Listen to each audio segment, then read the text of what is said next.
आज का विषय है सुख और दुख क्या है। कबीर साहब ने अपने बीजक में कहा है कि तन धर सुखिया कोई न देखा, तन धर सुखिया कोई न देखा, जो देखा सो दुखिया। वाटे वाटे सब जग दुखिया, क्या गिरे बैरागे। असुका चार दुखई के कारण, गर्भ माया त्यागी।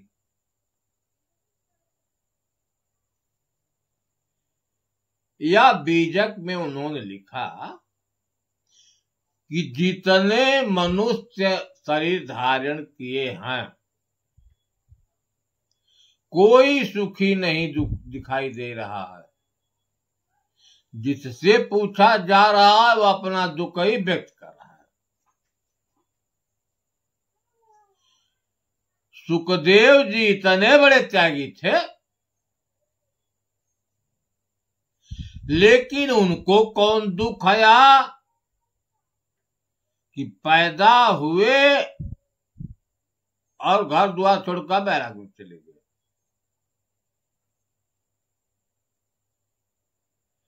इससे मालूम होता है कि उस बैरागी को कोई दूसरा दुख था। एक दुख है भौतिक जगत, दूसर का दुख है आध्यात्मिक जगत।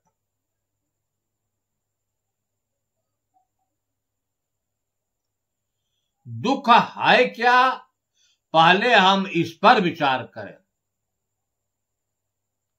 सुख दुख नाम की कोई वस्तु नहीं है कि जिसको पाकर मनुष्य सुखी हो जाए अथवा दुखी हो जाए।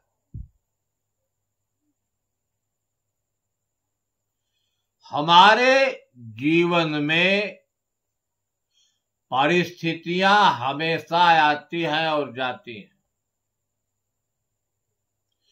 जो परिस्थिति मन के अनुकूल होती है, जो मन को प्रिय लगती है, मन उसी को मान लेता है कि बहुत बड़ा सुख है। लेकिन जो परिस्थिति मन के विपरीत हो जाती है, उसको वह दुख मान लेता है। जैसे हम अब देखते हैं, हमारा जीवन कर्मों पर चलता है। कर्म किए, पूंजी मिल गई,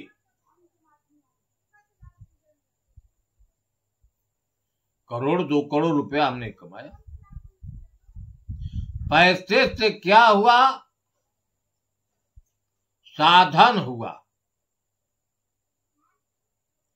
साधन से सुविधा हुई, लेकिन सुख नाम की कोई चीज नहीं।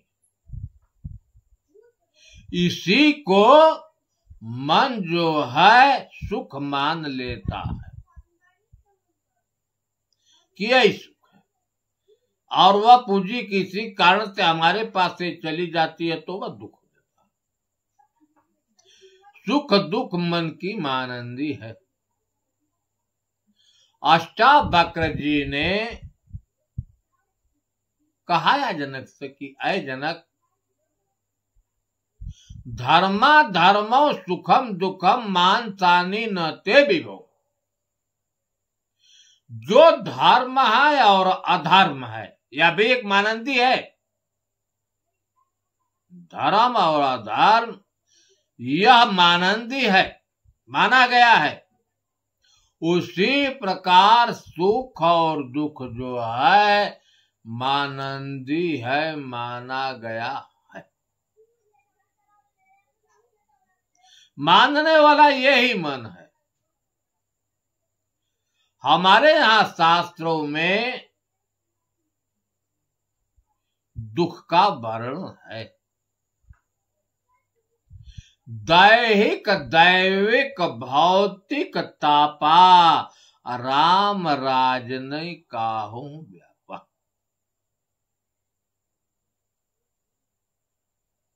गोस्वामी जी ने मानस में अपना विचार व्यक्त किया कि जब राम का राज हो जाता है तो दैहिक दैविक और भौतिक ताप तीनों नहीं व्यापते।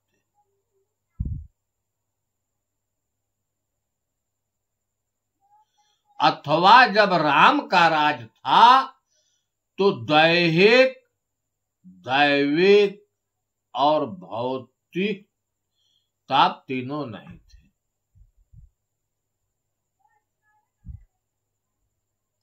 राम के राज में दैहिक दैविक भौतिक ताप थे।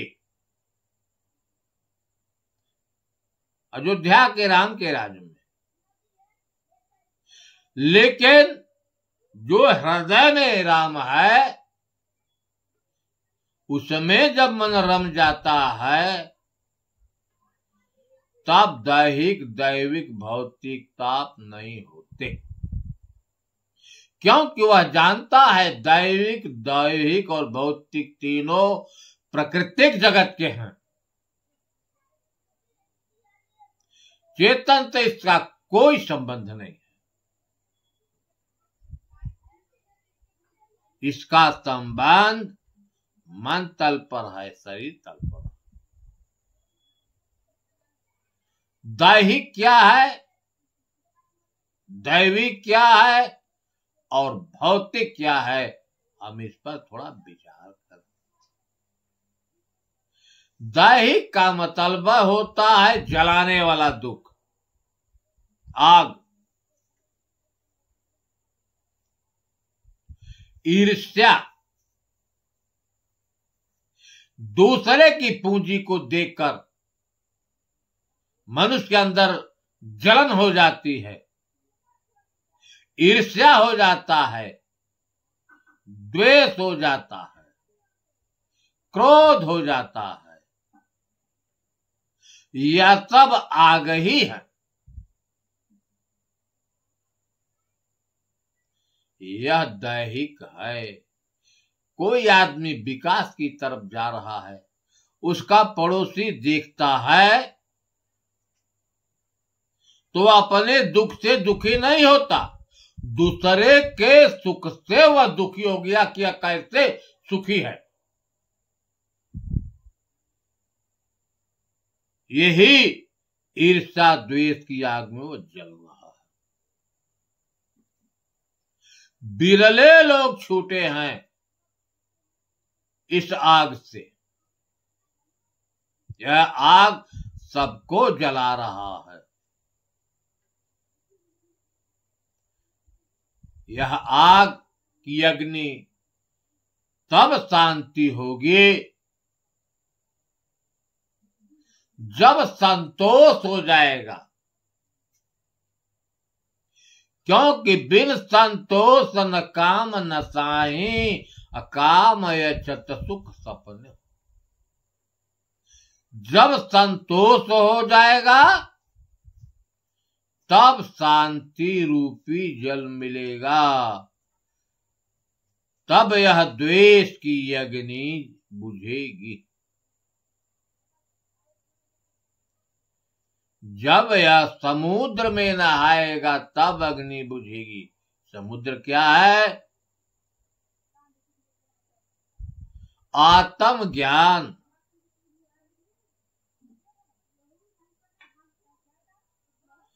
अरे आत्म अनुभव जब भया तब नहीं हर्ष विषाद। मिल जाते हैं दोनों, आ गए सब, क्योंकि सब में एक परमात्मा ही है। यथार्थ में सत्य केवल एक परमात्मा है। प्रकृति तो दृश्यमान है, परिवर्तनशील है। इसी प्रकृति को हमारे बाप दादा आए, छोड़कर चले गए, कोई लेकर नहीं गया, केवल हमारा है इसी आग में जल रहे हैं। अगर अपना छोड़ दें कि हमारा नहीं है, यह परमात्मा की है, तो तुरंत शांति मिल जाएगी। यह आग है। इसके बाद होता है दैविक। दैविक दुख का मतलब है शब्दवय का रहा दैविक, यह दैव से प्राप्त होती है, हमसे नहीं होती। हमारे करने से यह दुख नहीं होता, यह दैव से प्राप्त होता है। क्या है दैविक दुख? अब हम इसको देखें। जो दैव से प्राप्त होती है, कभी कभी इतनी वृष्टि हो जाती है कि आदमी की फसल नुकसान हो जाती है, घर द्वार गिर जाता है, धान जन की क्षति होती है। किसी आदमी का नहीं देना। अतिवृष्टि जो है दैविक है, दैव से प्राप्त होती है। आप देख रहे हैं उपल वृष्टि हो जाती है, हिमपात हो जाता है, बर्फ गिरता है, यह मनुष्य का गिराया हुआ नहीं, यह दैविक है। पत्थर पड़ जाता है, सारी फसल नुकसान हो जाती है, खपरेल का मकान चूर चूर हो जाता है। यह आपत्ति दैविक है। इतनी तेज गर्मी पड़ती है कि आदमी त्राहिमाम त्राहिमाम बोलने लगता है, लू लग जाती है, बाहर निकलना मुश्किल हो जाता है। यह गर्मी किसी का दिया हुआ नहीं है, दैव से प्राप्त। बहुत बड़ा आंधी तूफान आ जाता है, घर मकान गिर जाता है, धन जन की क्षति होती है, यह दैविक है। दैविक में कभी भारी वर्षा हो जाती है, भारी गर्मी पड़ जाती है, बहुत बड़ी सर्दी गिर जाती है। इतनी सर्दी बढ़ जाती है कि 0 पर आकर बर्फ हो जाता है, सब जम जाता है, पीने योग्य पानी नहीं होता। ऐसे दुख को दैविक दुख कहा गया है। एक है भौतिक दुख। तो भौतिक दुख क्या है? भौतिक वस्तुओं में आता है धन है, दौलत है, पूंजी है, पसार है, पशु हमारे पास है, गाय घोड़े साधन है, गाड़ी है, घोड़ा मोटर है, यह भौतिक चीजें हैं। कुछ लोग ऐसे हैं जिनको खाने के लिए अन्न नहीं है, भूखों मर रहे हैं। कुछ लोग ऐसे हैं जिनके पास पहनने के लिए वस्त्र नहीं है। कुछ लोग ऐसे हैं जिनके पास पीने के लिए पानी तक उपलब्ध नहीं है। कुछ ऐसे लोग हैं जिनके पास रहने के लिए घर नहीं है, झोपड़ी लगाकर कैंप लगाकर अपना जीवन व्यतीत कर रहे हैं। ऐसे दुख को भौतिक दुख कहते हैं। कोई आदमी बहुत बड़ा पूंजीपति, कई अरबों की पूंजी है, लेकिन एक असाध्य रोग से वह पीड़ित हो गया। पूंजी है, पूंजी की कमी नहीं है, लेकिन असाध्य रोग है, वह पूंजी से ठीक नहीं हो रहा है।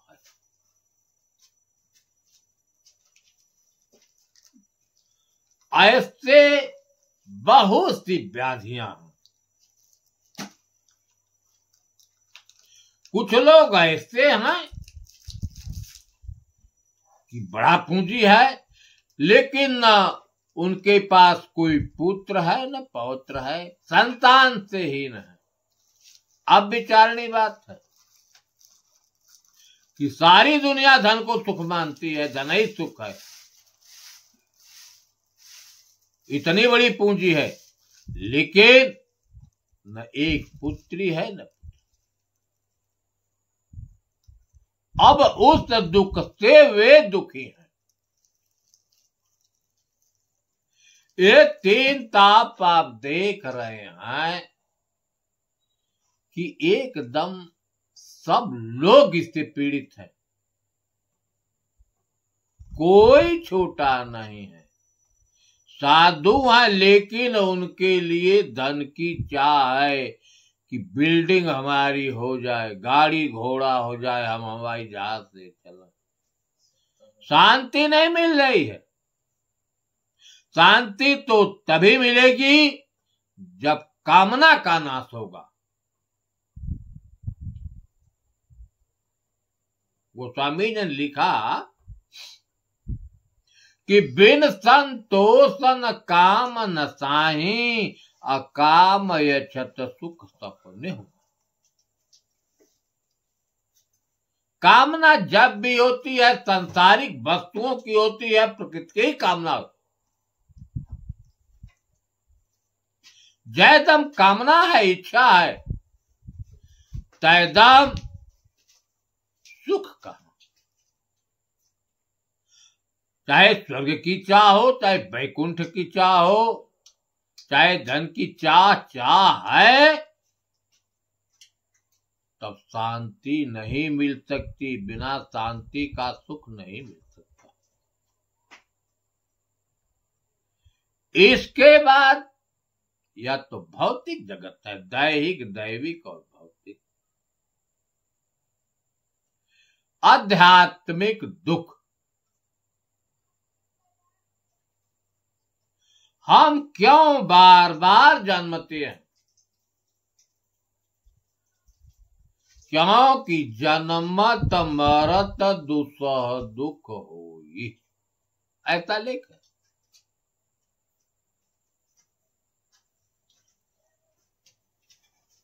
कि दुसह का मतलब जो असहनीय है। आदमी सहता तो है, लेकिन मजबूरी बस सहता है, उसका बस नहीं चलता, दुख से घिरा है। यह जगत जो है जन्म मरण के प्रवाह में बह रहा है। चाहे स्थावर हो, चाहे यंडज हो, चाहे पिंडज हो, चाहे जन्म मरण तो लगा। यह भी एक दुख है जिसको हम भौतिक। तो इसका कारण क्या है? इस दुख का कारण है क्या? कबीर साहब ने कहा भौतिक दुख, आध्यात्मिक दुख का कारण कर्म। कर्म बधे यह जीव जुग जुग आवे जाए, कर्म कय अंकुर जराए के तब मरा। कर्म का परिणाम भोगने के लिए हम बार बार शरीर धारण करते हैं। हमारे जन्मने मरने में दुख जो है कर्म है।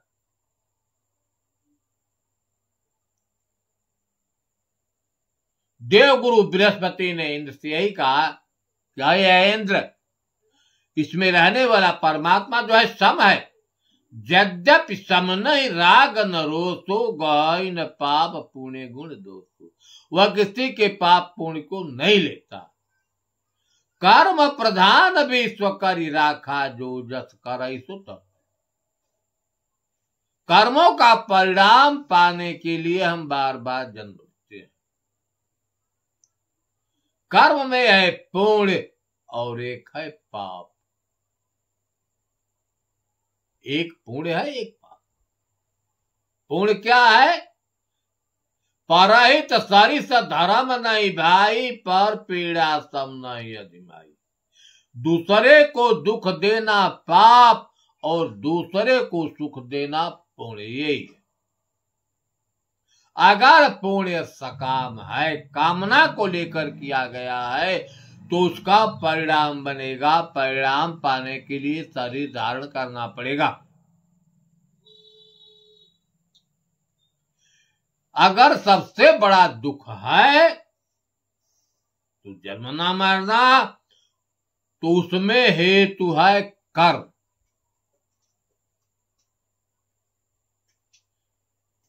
लेख है गोस्वामी जी ने लिखा कि काहू न को सुख दुख कर दाता, निज कृत कर्म भोग सब भ्राता। कोई सुख दुख देने वाला नहीं है आपका किया हुआ कर्म पाने के लिए आप बार बार शरीर धारण करते हैं। कर्मणा बद्धते जंतु विद्या तो विमुक्ते।